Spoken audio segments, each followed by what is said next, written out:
The biggest radio broadcaster in the nation celebrated now on BBC 4 with a nostalgic look back at the changing world of Radio 2.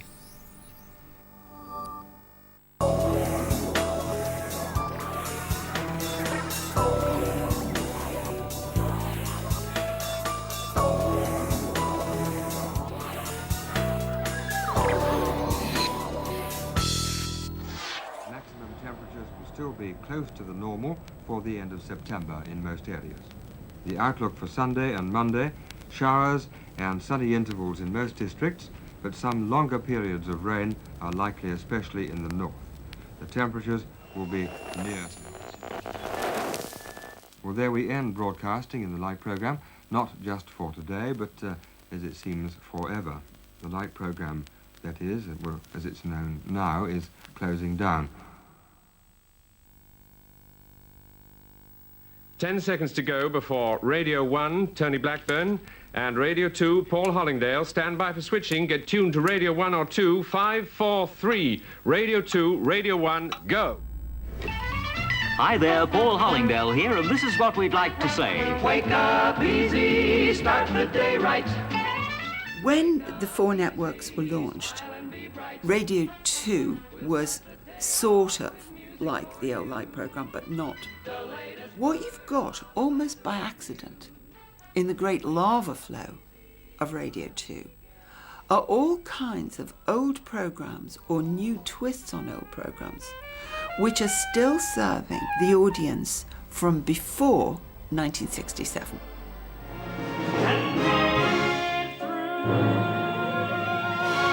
The songs keep going on and on and on to infinity and beyond.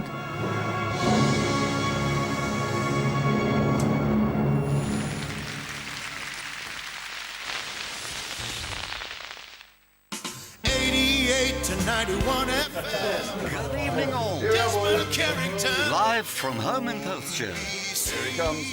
Radio 2. And as the music goes round, it brings another anniversary with it, a war which began in September 68 years ago. And if this song doesn't bring it all back to you, you weren't there, so think yourself lucky. I'm looking for bonuses tonight. I'm Mike Bell, and I live here at Low Farm. On the outskirts of the village of Lyttelton in Suffolk. And our local pub is the Bell Inn. And about a couple of years ago, one of our pub regulars was sitting by the bar listening to the radio and began to try and guess what tunes were being played, and it was Desmond Carrington show. And he asked me what I thought one was, and I got it wrong, and he got it right, so it became a little bit competitive, and one or two other guys began to join in, and it sort of snowballed from there. Andrew's sisters. So now every Tuesday, the hardcore of madmen get there and have a few pints and play this silly game, trying to guess what songs Desmond is going to play next.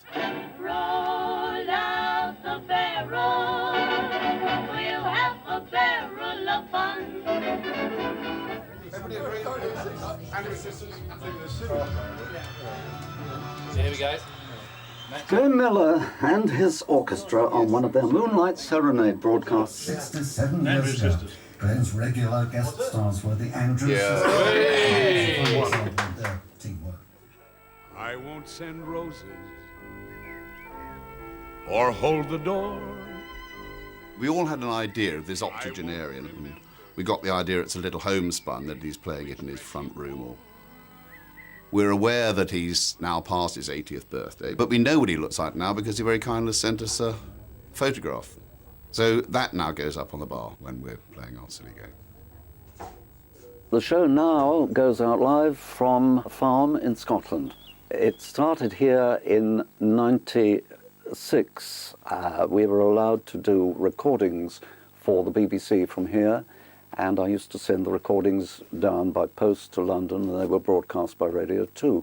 The reason that there's a studio here is I've always had a sort of radio studio to put all my records in, and all through my life, because I've always been interested in radio.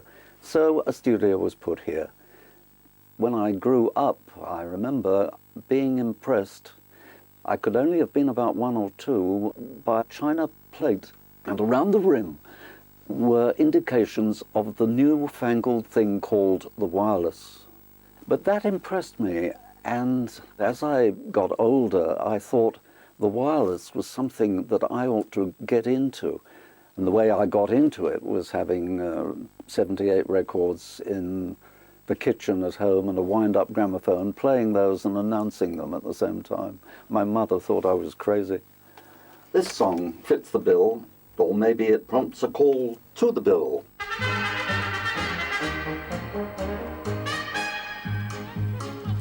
From a village away in Leicestershire to London here I came. I'm Margaret Marks and live in Hampshire. Go horse riding every Tuesday, and I listen to Desmond Carrington on the way home from horse riding. We didn't have television when I was a young child, and always listening to the radio. I remember Journey into Space with Lonnie and things. I mean, that dates way back, you know. Tuesday is my horse riding evening, usually in a rush, lots of traffic, rush up, and I'm allocated a horse. Then I have a half-hour lesson. And then we put the horses back in their stalls, put the tack away. Time I've done this and that, it's about 7:15, put on the radio, and there's Desmond Carrington and his programme. Because it's so eclectic, it's not always old songs, there's some new ones, you know, and they're not all serious, they're really funny, you know, and of different generations as well. And there doesn't appear to be any structure to it, which is nice. I think Desmond is clearly a little bit strange. And we just love the way he rambles and just talks through, and we have no idea what's going to come up. If there is any structure, then it's passed me by, because you just can't tell what's going to happen. It's a very eclectic programme, and because of that it isn't easy to put it into a category, but Dave Aylott, my valued producer and friend and colleague who does all the technicalities, he builds the programme. Sometimes he chooses some old records which I say, oh, you don't want that version, you want so-and-so. And he says, oh, but I don't know that one. I say, no, but I do, and they will. I go back to the 40s and the 30s, and I grew up that time. David grew up in the 60s and 70s, and the two meet in the middle. Elvis! Yeah! The king! Here he goes. Jailhouse Rock, Elvis. That's an easy one. Got it in the first part. Bonus point. We build it between us. I can't tell you exactly how we build it. I think it's like writing a novel. You sit down not knowing what you're going to put on the page, and suddenly something writes itself. Oh, you did know. All right, sorry.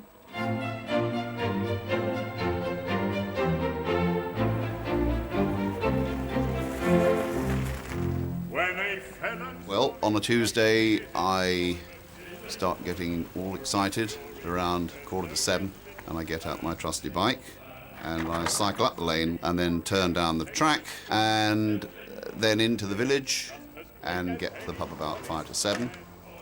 So we can get a pint in and put the Sainted Desmond's picture up on the bar so that we're ready for 7 o'clock.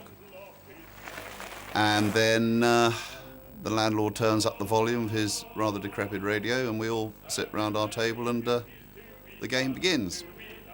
A policeman's lot is not a happy one. Just about get down there. Another pint and you'll be there.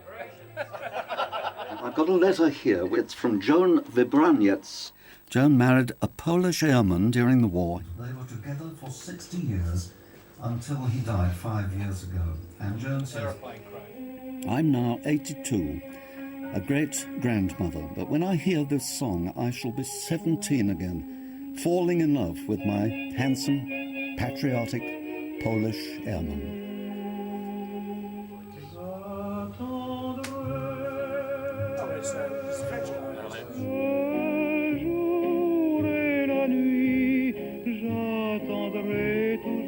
We get emails now in the last few years from all parts of the world, ranging from deserts, literally in the middle of a desert, to the British Embassy in Moscow, to people in New Zealand. They're all like friends. I don't talk at them, I talk with them. I try to anyway, and they react to that in the way that they feel they own something about the program. And they do, because without them there wouldn't be a program. That is why when people say to me, well, you would be retired by now, wouldn't you? Because I'm just 81 at this moment.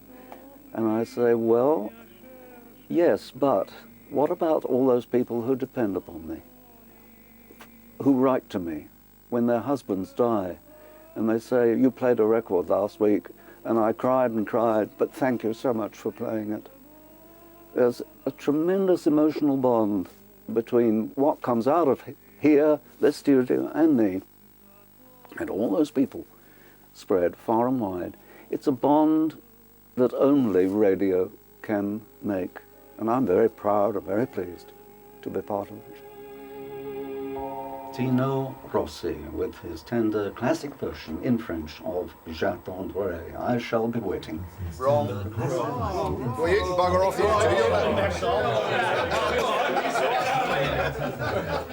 Come in here, tell us who it is, and you're wrong. I find modern music is very limited, really. I mean, you can put it on, it's almost the same beat, the same type of voices. You know, it's what's in vogue now. Whereas with Desmond's show, you've got the whole gamut of music. His show on a Tuesday just fits into a certain slot. I get in my car. By that time, I'm really quite tired, nice and relaxed, driving back across lovely green fields, just listening to the radio. Enjoyable.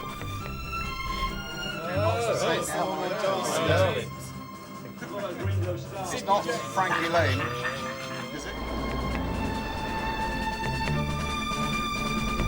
As I arrive home, there might be a tune on that I'm listening to.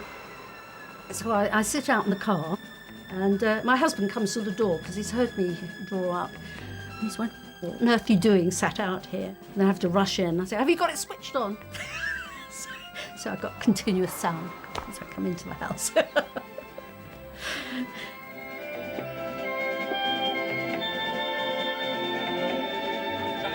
We've had an agreement. It's Jeff Love. Jeff Love. Jeff Love.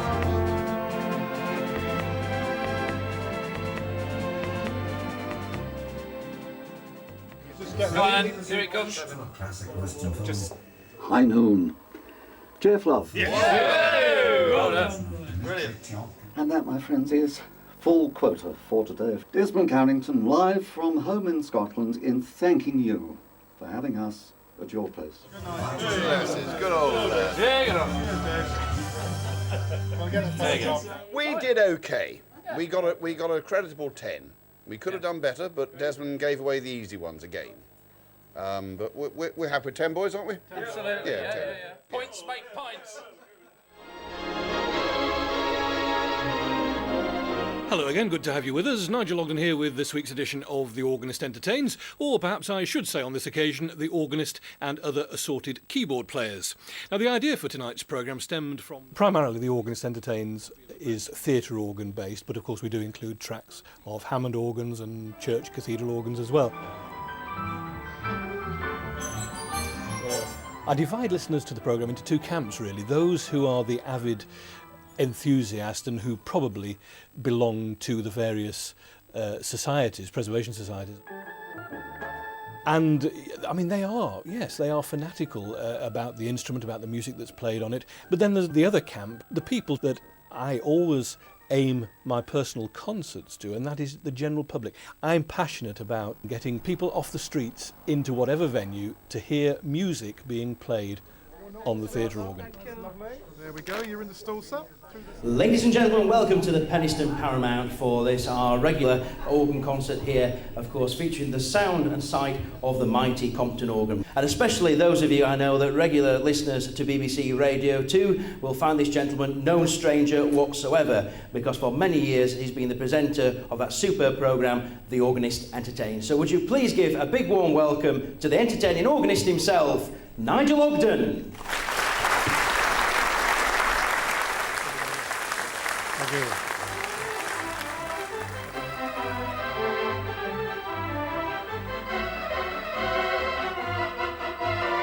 This particular organ was built in 1937 by the John Compton Organ Company in London. When I was looking around to buy a cinema organ, I played half a dozen or so and tried different instruments. None of them produced the right kind of sound that I was looking for, and basically fell in love with this instrument within the first few minutes of seeing it. Being a 21-year-old student at the time, I'd saved my life savings and bought the instrument. Of course, that's just the tip of the iceberg. It then becomes down to the maintenance of it, etc. And the only way to do that, or that I could afford at the time, was actually to learn the art of organ building. There is a big difference, of course, between church organ music and music played on the theatre organ. This is the sort of typical theatre organ noise that everybody would associate with the instrument, I think.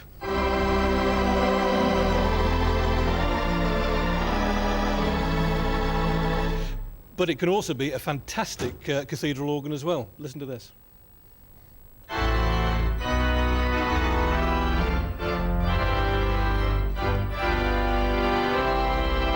The music played on the theatre organ was the light music of the era, adapted by the organist and played on an instrument which differs from a church organ, of course, in as much as, although it's still a pipe organ, so it has all the air going through the pipes, but it has a lot of things that you would never expect to find on a church organ, like glockenspiels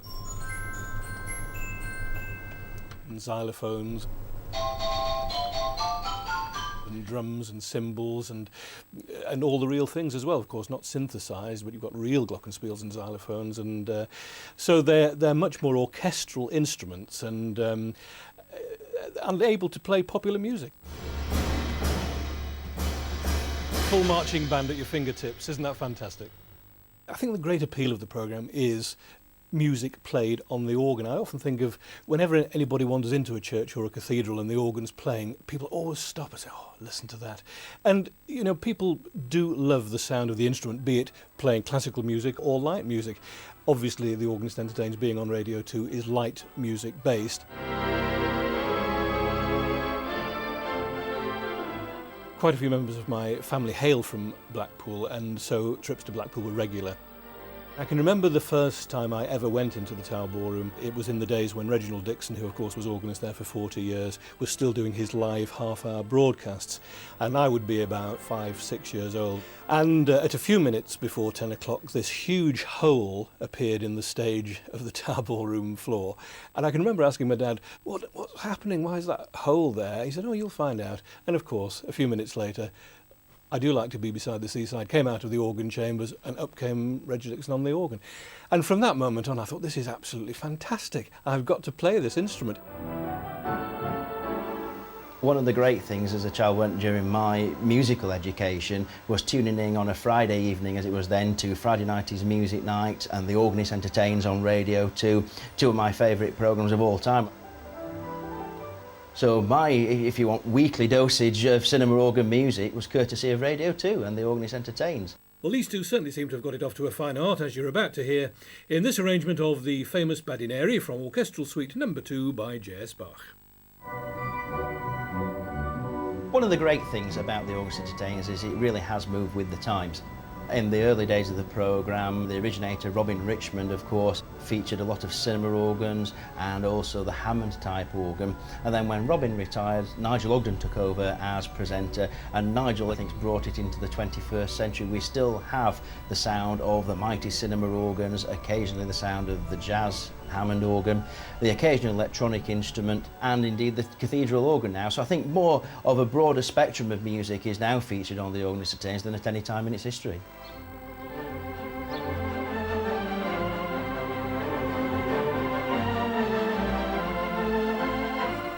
Never miss a programme of the Organist Entertains. I heard Nigel's very first broadcast all those years ago, and I've almost every one I recorded originally.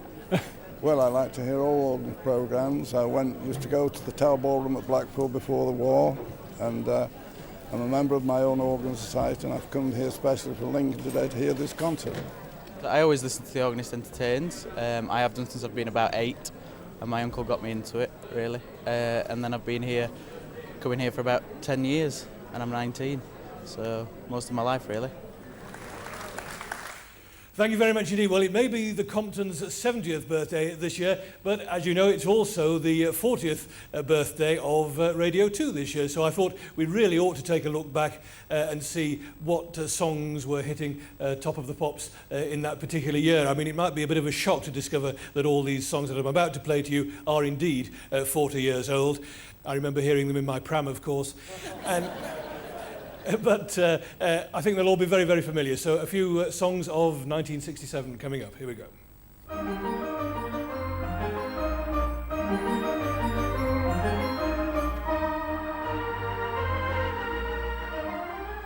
When I first started playing concerts in the early 70s, I was always very aware that in the audience there was a lot of fairly grey hair or silver hair or white hair or whatever.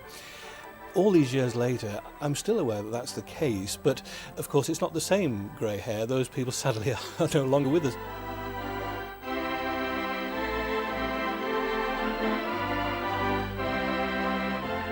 But as the years have gone by, and certainly with the advent of being able to hear the programme over the internet and all over the world as well, a lot of response from younger listeners these days, and people who are learning to play themselves or people who just love the sound of the organs.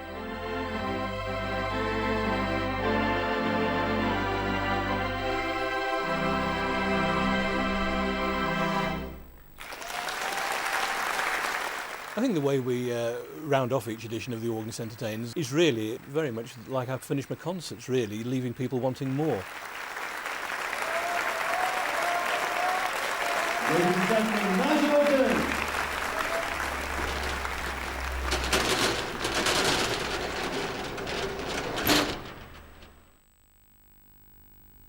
Those programmes, like The Organist Entertains, Listen to the Band, Friday Night is Music Night, programmes of a different kind of music which relate not just to musical taste, but to the tradition, the family tradition, the school, the work tradition of live performance. They're all still there.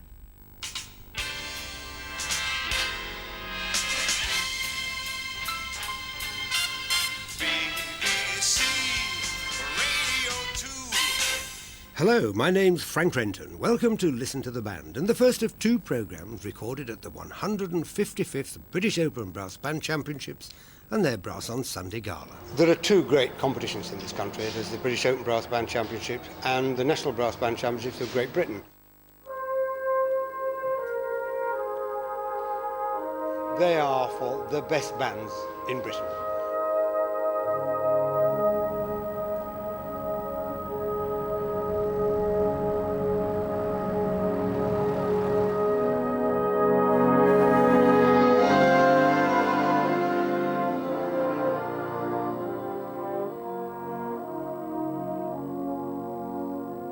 Black Tyke are very unique because they're about 152 years old.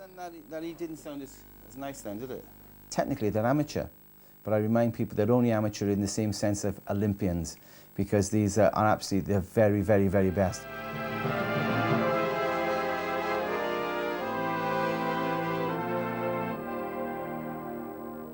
The British Open is one of those contests that would be regarded as the Holy Grail in brass band terms. It's a fantastic competition. We put a great amount of effort in.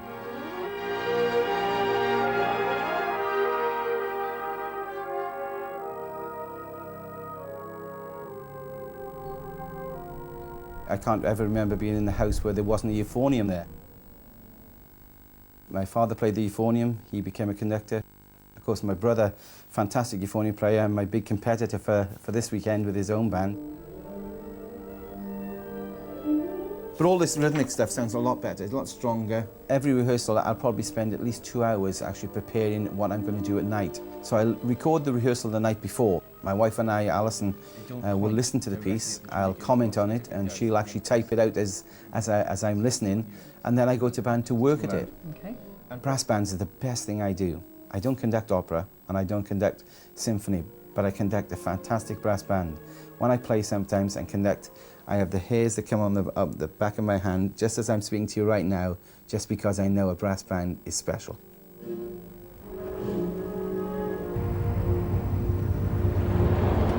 We've done some fantastic preparation, but nothing can quite prepare you when you're on a hat-trick win, because I've never been on one before. This is we've won it the last twice, and I'm getting texts, I'm getting emails, I get phone calls to say, how you're feeling, how's the band playing. And I've got to put that really out of my mind, because I'm doing exactly the same preparation that I always do. On the weekend, my brother and I will be competing. He's my best friend, he's my brother, but we know that when we go to the competition, we certainly try and get our own bands to do so well and win. But I've got to say, if I was fortunate enough to win on the weekend, I know that he would be the first person on the stage to put his arms around me to say, well done. I'd like to think that I would do exactly the same. But on this occasion, I hope we do just have that little bit of edge on it. When we walk into the Black Dyke Band room, it has a big sign. It says, welcome to the world-famous Black Dyke Band. And there's another sign underneath it. It says, living the dream. Living the dream is the reason we do it.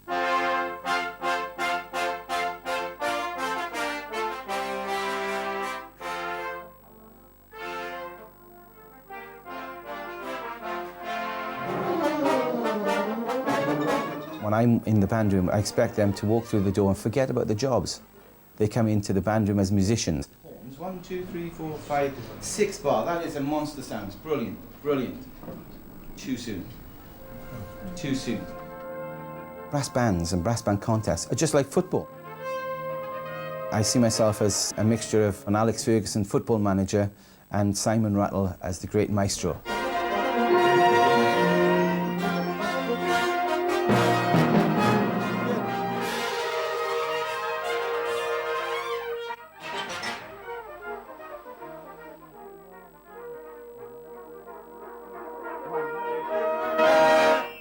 I wasn't meaning not to play, I just meant less.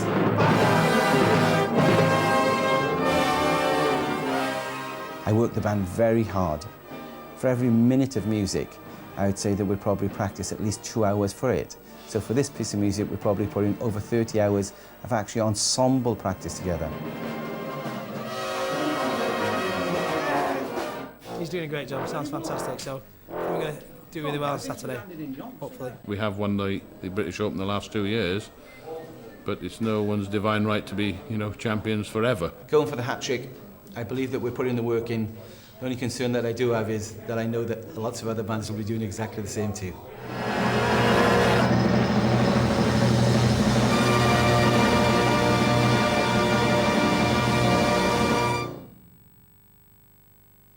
Yeah, good.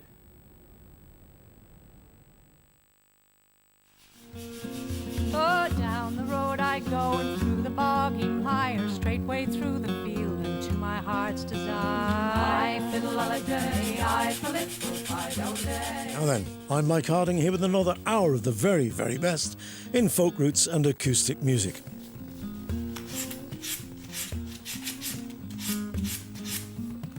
I don't think I could sculpt without the radio. I really don't.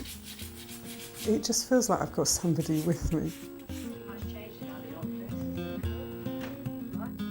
Mike, how are you? I'm good.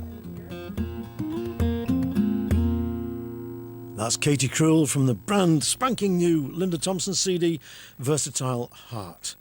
Linda, you've certainly picked some great people working on this CD with you. What did you do? Did you just phone up mates and say, what are you doing? Come on in. Yeah, absolutely. Phoned up mates. And I'm lucky I've got so many friends who are great musicians. When I was 17, I was had a boyfriend who was in a folk rock band, and so I used to go there and hang out and sort of, eye him up, and then we went out together, and so I started sort of doing the folk clubs with him and going to the concerts that they put on. My memory is they were right on places to go, really cool and groovy. It was very fashionable. Folk music goes from little kids of 7-year-old playing the tin whistle or dancing or listening, through to the 70, 80-year-old guy playing in a pub in Manchester in the corner, or somebody like the late Bob Copper singing in his own hometown, and then going on to the Royal Albert Hall or the Festival Hall and doing a huge concert there. It's enormously universal music. In the last 10 years, I've taken up sculpture in a big way, and I've also taken up the guitar and writing, singing my own songs, performing them. Kathy's going to come up and sing a couple of her songs, and I'm going to accompany, and so is Phil. Each other's potential is a sweet thing to find. How can you open the eyes of the blind? I started playing the guitar when I was 18, and then the family came along, and everything sort of gets put on hold for that. So, you know, bringing up 5 children, you know, and eventually when they all got old enough, I picked the guitar up again, and of course I went to the local folk club. The great thing about the last 10 years has been that we've seen a huge growth in interest in the kind of music I play on the programme, which is everything from Appalachian music, Galician bagpipe players. I call it roots and acoustic music. You're listening to Mike Harding, and it's time now for our top 10, which this week comes from record shops all over country. It's a music that, you know, is deeply ingrained in my whole being, and there I was being able to spread it and let other people that hadn't heard it listen and think, so that's what folk music is. And at number 1, no surprise at all, Kate Rusby with Awkward Annie. And from it, this is The Old Man.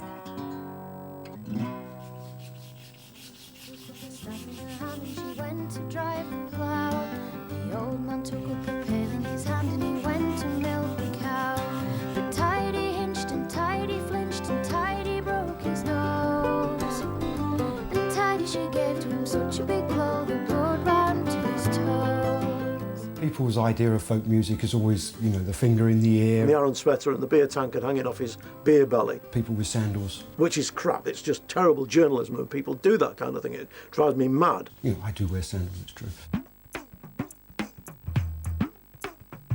I ain't gonna work on the factory and greasy up my clothes. Ain't gonna work on the factory, get splinters in my toes. I think that, well, I hope as well, that music, folk music, roots music and acoustic music is going to go on and on growing for the simple reason that, to me, it's people's music. It's done purely and simply for self-expression, not just for money. There is a bit of a tendency now to sort of try and package folk as the new rock and roll. There are some stunningly good-looking women and good-looking guys like Seth Lakeman, Kate Rusby, you know, just as 2 examples. And they are great, but they're also brilliantly talented. Wonderful stuff. That's Seth Lakeman there with Race to be King from an EP called Poor Man's Heaven, which is a sort of a taster of a CD that's going to come out next year. But there are also a lot of very ordinary-looking people who are producing fantastic music, and thank God for them. From the tide to the tide out Australia, a lifetime Geordie laughing home, to the blood and the gore of the Anzac shore. John Simpson, donkey lad, you came. Bottle of wine, nice lighting, Mike Harding playing the music that I like. That's my ideal night.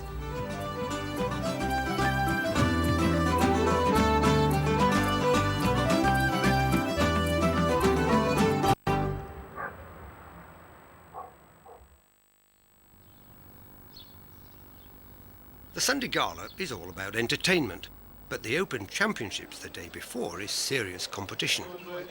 For the last, I don't know, perhaps a dozen years, even more than that, I guess, it's been here at Symphony Hall in Birmingham, which is a wonderful venue. It's a wonderful hall. We're at the position now where everything's in the right place. I told the band the other night, I'm not like a normal conductor in the sense of there are other conductors that over a period of time have been even more successful. But my light that is burning so bright to try and create this special achievement, as long as I've put the work in and we get a reasonable draw, we've just got our fingers crossed then. Black Dyke will play 15. Everley and Young will play 9.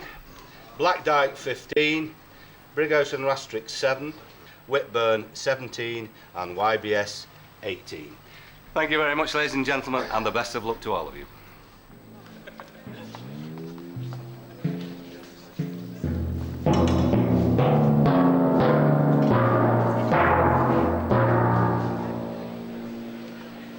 used to play, but not as a player now, purely as a spectator. And what did you used to play? Soprano cornet, a long time ago, not a very good one. I started when I was 7, and I did 54 years in the Salvation Army Band. I retired 4 years ago. Well, we've both been in it since the age of 12. 10. All right, he's a lot older than me. Yes, it's always something we enjoy coming to, listen to, and participate in.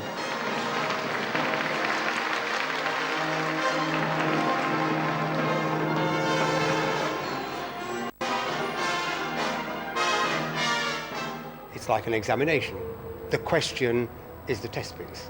The bands have got to answer the questions, and the ones that answer it best are the winners.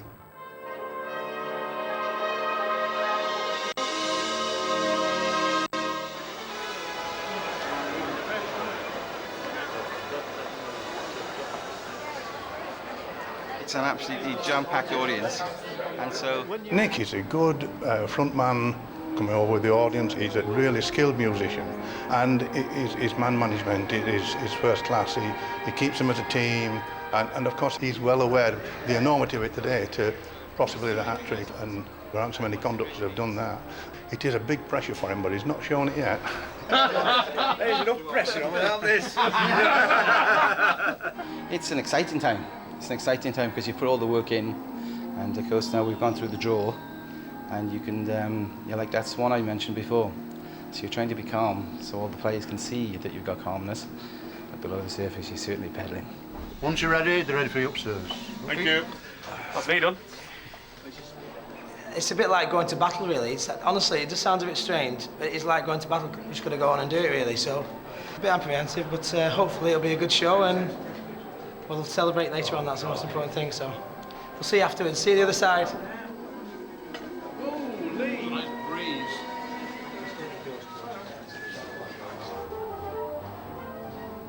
They're all in there now, waiting for the last 5 minutes.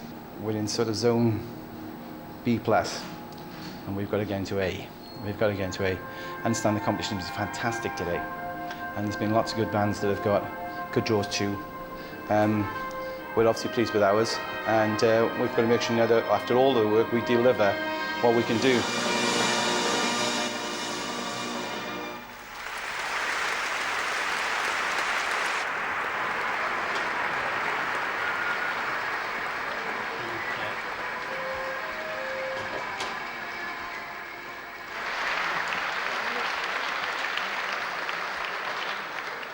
You always get a band who will rise to the occasion, who may play to the adjudicators' likings in certain tempo or tuning, and sometimes just a general feeling of how the piece has gone.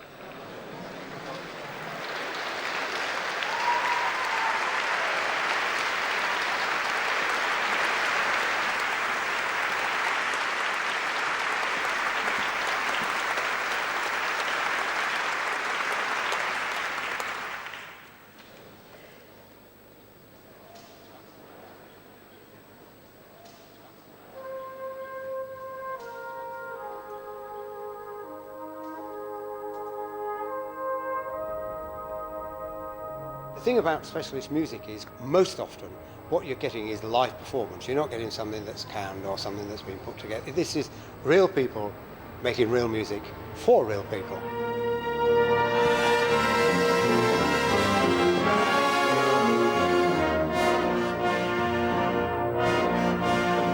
I think the brass band sustains itself because at the best level, and that doesn't necessarily mean Black Dyke, it can be at any level. When it's good, it's so much fun and so tremendously satisfying.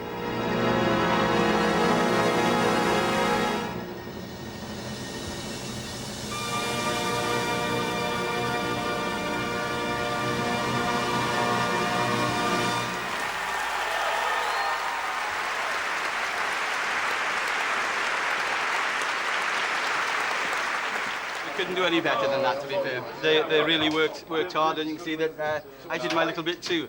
Fantastic reception at the end, and so we've just got our fingers crossed now. I wouldn't say that you can relax at this point, because of course My brother's band's on right now. My brother's band's on right now, and of course they also realise that they've got an opportunity at that moment, and they're a great band. Yeah, really good job. Back to all of us. Remember, that was a great job. A lot of hard work that's done from everybody, and we've done all that we can do. And now just have a bit of fingers crossed, and no doubt I'll see you later for a coffee. Yeah. To the adjudicators, when you've made... You never know what the adjudicators are looking for. If the adjudicators are very technically adept and can read the score exactly and can hear in their head what is written on the page, well then they should be able to hear a technically perfect performance and decide then whether it's also musically valuable. If they can't, well then they're a bit down to what they like and what they don't like. In third place, and they will take with them the Harry Mortimer Memorial Trophy and a cheque for £1,500, number 3, Fordens Richardson.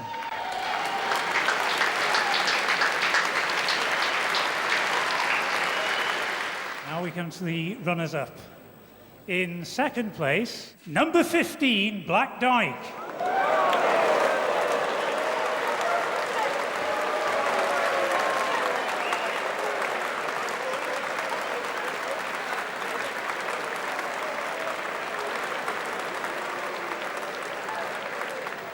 And now to the year 2007 champions.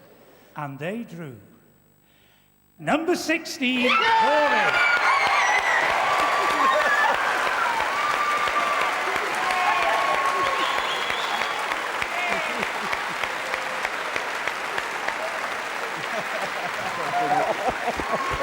Good one.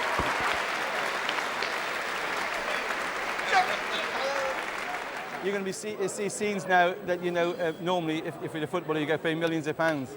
These fellas don't get paid anything, and ladies, and they do it because they love it.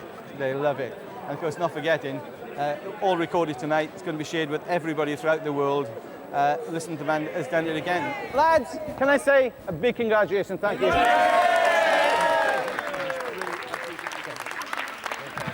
Thanks. Okay.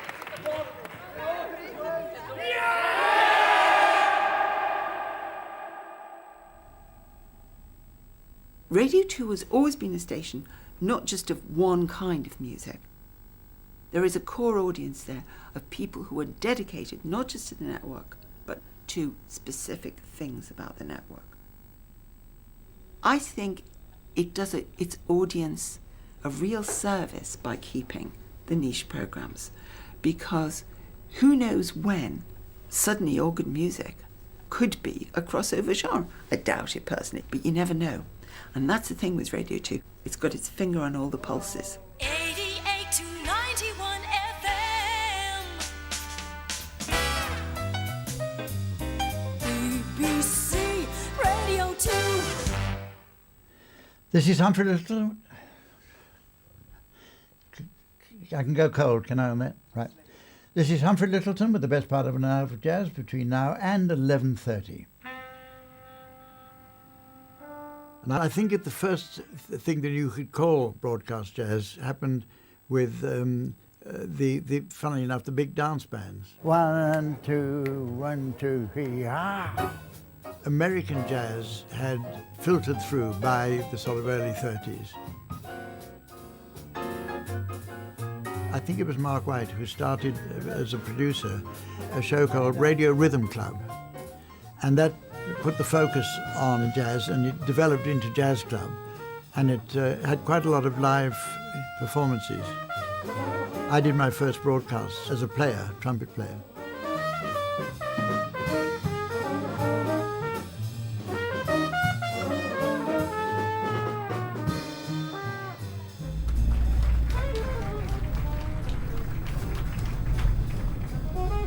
But when I was about 17, 1954, somebody had said, oh, if you're interested in jazz and you live in London, you ought to go to the Humphrey Lyttelton Jazz Club.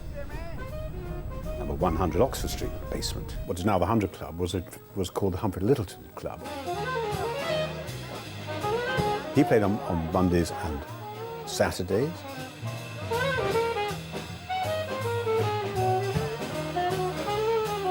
And I used to sit actually in front of Humph. I should sit on the edge of the bandstand looking out with Humph behind me, and the band would be playing, and then I'd get up to dance. The whole thing was about dancing. Very good exercise, but very hot. Thank you. Thank you very much.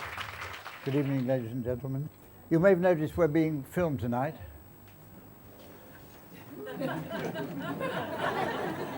For, I can't quite remember what for, but whatever it is, it'll be damn good. And that's how I got into listening to that band. I listened to many other bands as well, but particularly I liked that band. Judged all others by it.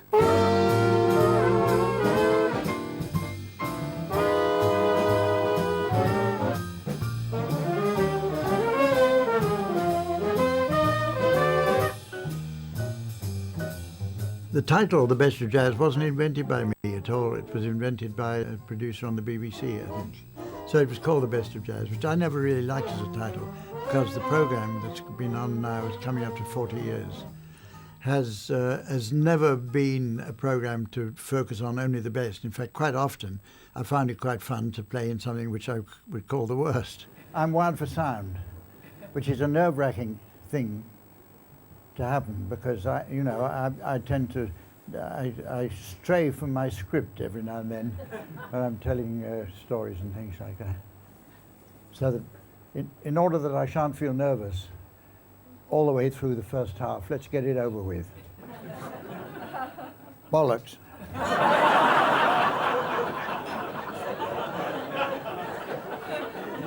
That's better.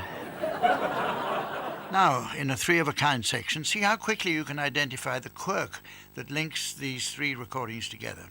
First, here's Louis Armstrong in 1931 producing one of his finest ever solos in Sweethearts on Parade. He plays a huge breadth of music. He'll play old numbers going back to the 20s, stuff recorded a few weeks ago, the whole spectrum. Whether he really likes it all or not, I don't know. There's something humming here. It may be this... Air conditioning, I think. No, it's me. I think I've got a murmur. What's the next one? Doesn't matter. I'll find it. Yeah. Thanks, Sally.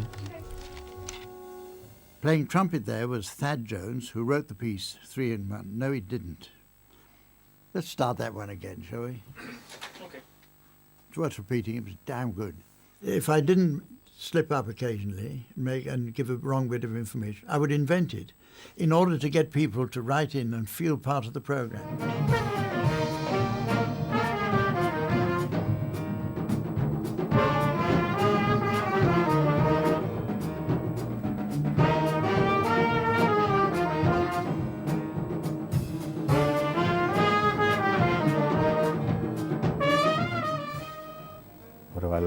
Why do I like it? It's a difficult question to answer, really. It's the same as why do I like chocolate or swimming or anything like that. It's something I don't think one really wants to intellectualize about. It's just an emotional appeal.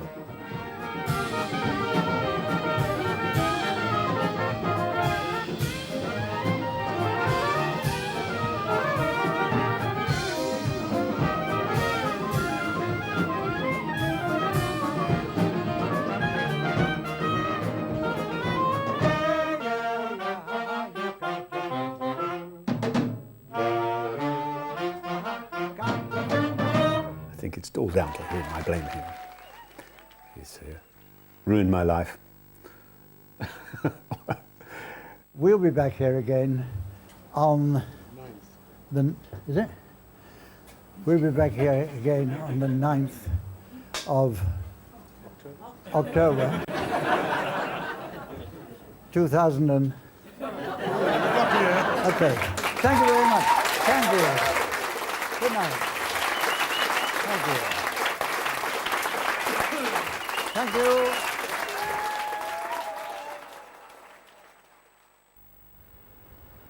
Good evening, it's Ella Jones live at LSO St Luke's here in London.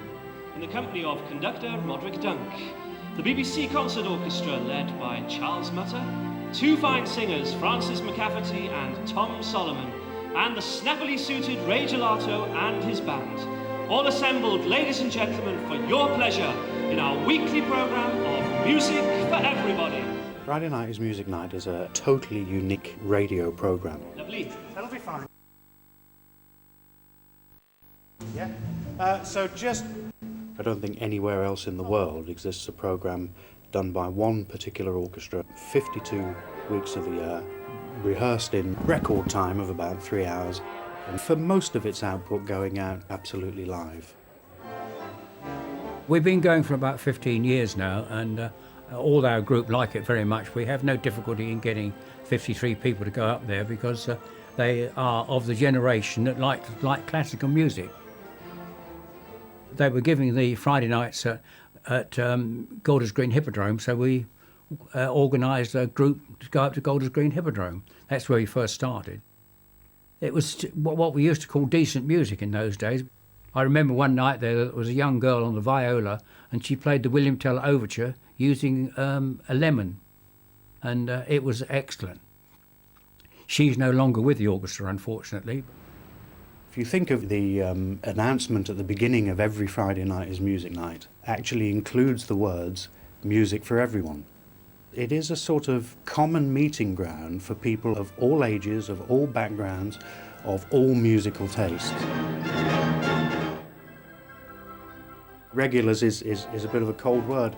I think to the orchestra and a lot of the performers that have done a lot of Friday Night is Music Night over the years, they actually become like old friends. There have been one or two people where you don't see them for 4 or 5 weeks, and the orchestra starts saying, I hope they're okay, I hope nothing nasty's happened to so-and-so. They become friends.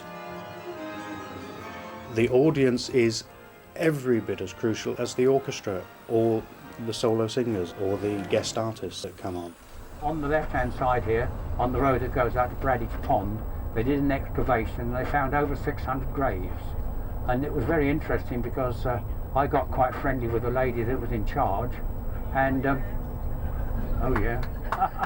We love it because we love classical music. It's not all classical, it follows everybody's taste.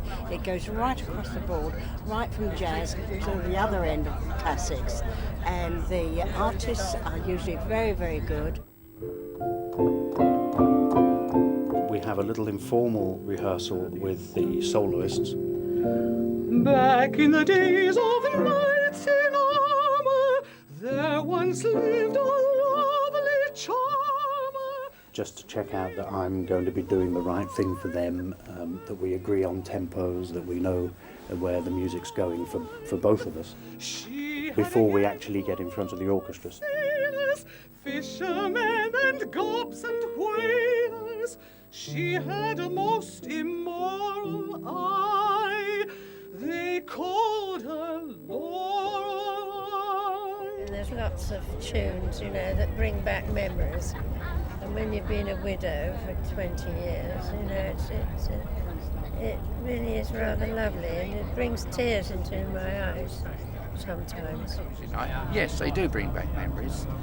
Very dim now because as older you get, the worse you get for remembering, oh yes, I remember that, saw that in 1968 or whatever. I'm at the age now when so many things change, and this is just something that hasn't, and I love it.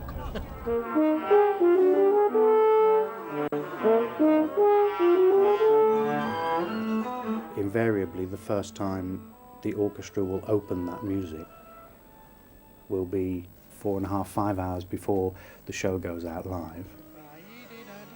That's a tribute to the speed and the professionalism and the particular skill of this orchestra, the BBC Concert Orchestra. It has developed an extraordinary ability to take on board not only the notes and nuts and bolts of the music, but also the style.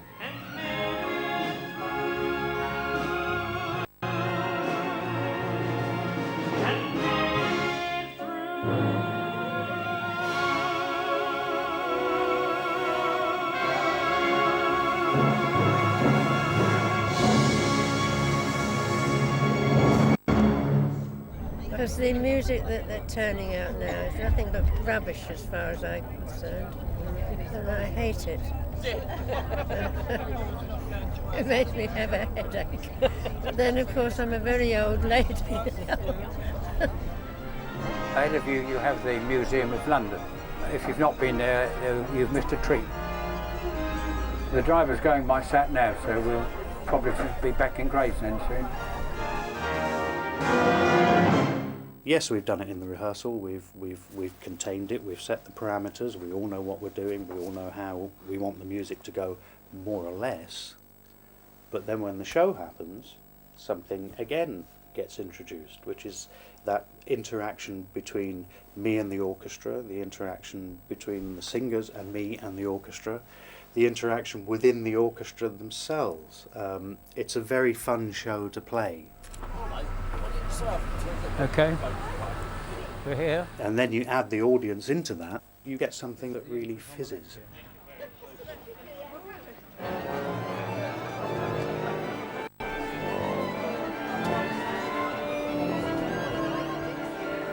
This is a serious event. This is a proper concert. And the orchestra are there in their dinner suits, as they would be if they were at the Albert Hall or the Royal Festival Hall or any theatre in the country. It's a real concert in the space, but it's also a broadcast.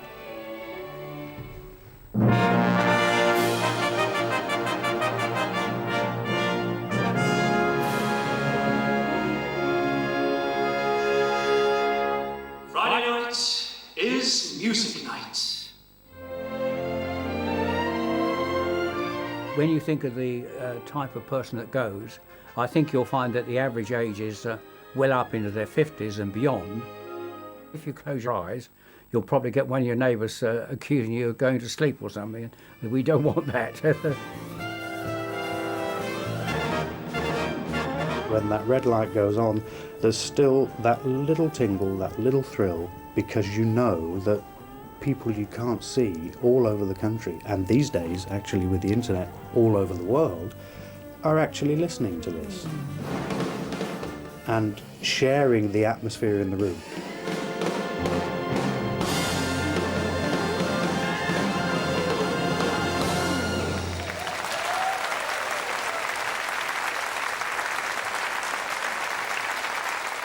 The piece that I really remember was that we were out one night, they played it together, and it was "I'll Always Be in Love with You," and that stuck in my memory now as a most appropriate piece of music, because that was I was always in love with my wife after 42 years of marriage, so that was poignant.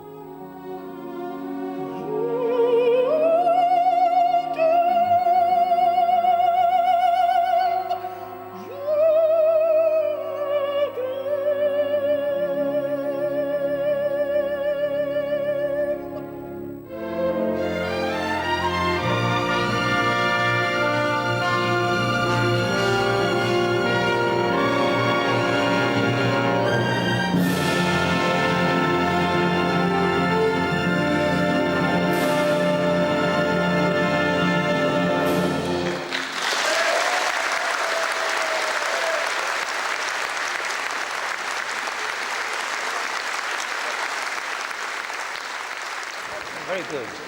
Yeah, we thoroughly enjoyed it. It was beautiful. Very good indeed.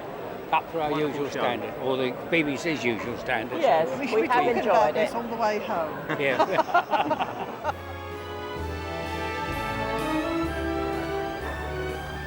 Thank you very much.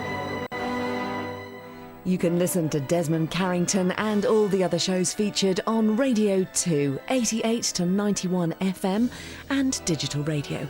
For more information, log on to bbc.co.uk/Radio 2.